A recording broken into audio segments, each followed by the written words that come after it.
Isaiah chapter 2. Go into the rocks, hide in the ground, from the fearful presence of the Lord and the splendor of his majesty. The eyes of the arrogant will be humbled, and human pride brought low. The Lord alone will be exalted in that day.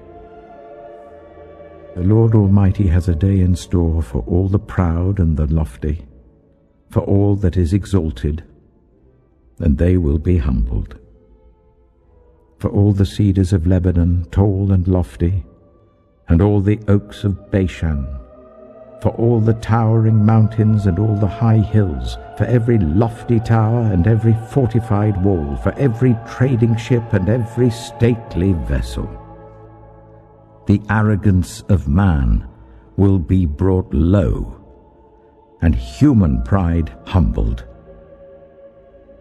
The Lord alone will be exalted in that day, and the idols will totally disappear. People will flee to caves in the rocks and to holes in the ground from the fearful presence of the Lord and the splendor of his majesty when he rises to shake the earth. In that day people will throw away to the moles and bats their idols of silver and idols of gold which they made to worship. They will flee to caverns in the rocks and to the overhanging crags from the fearful presence of the Lord and the splendor of his majesty when he rises to shake the earth. Isaiah chapter 13.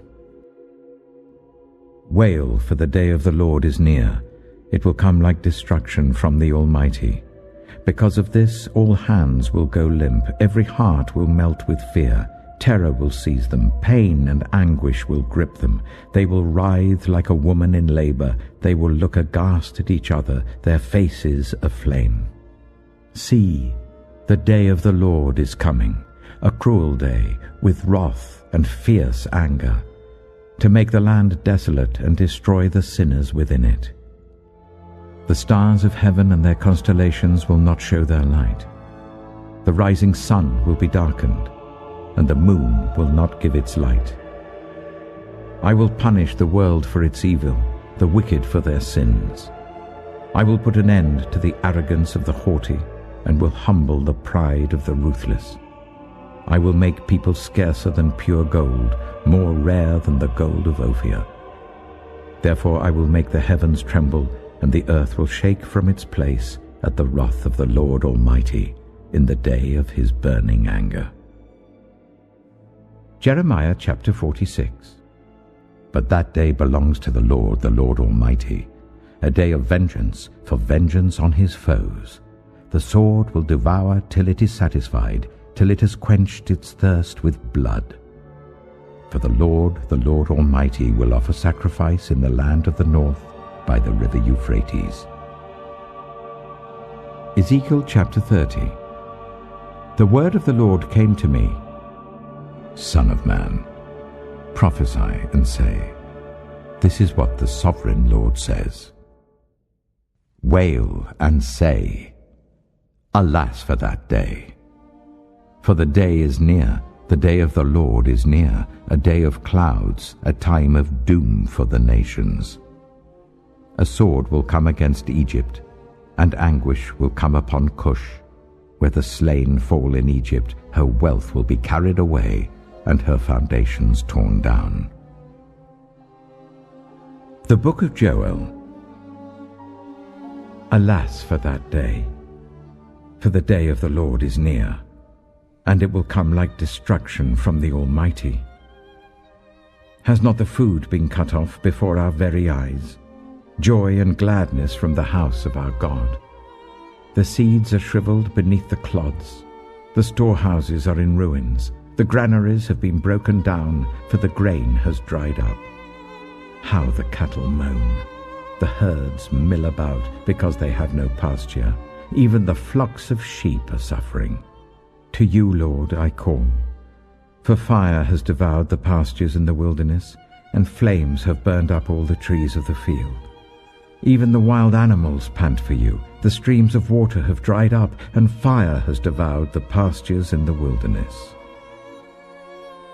Joel chapter 2. Blow the trumpet in Zion. Sound the alarm on my holy hill. Let all who live in the land tremble, for the day of the Lord is coming. It is close at hand, a day of darkness and gloom, a day of clouds and blackness. Like dawn spreading across the mountains, a large and mighty army comes, such as never was in ancient times, nor ever will be in ages to come. Before them, fire devours. Behind them, a flame blazes. Before them, the land is like the Garden of Eden. Behind them, a desert waste. Nothing escapes them. They have the appearance of horses. They gallop along like cavalry. With a noise like that of chariots, they leap over the mountain tops, like a crackling fire consuming stubble, like a mighty army drawn up for battle. At the sight of them, nations are in anguish. Every face turns pale.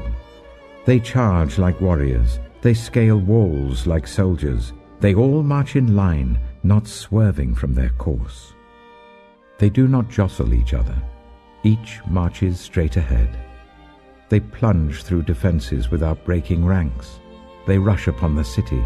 They run along the wall. They climb into the houses. Like thieves, they enter through the windows.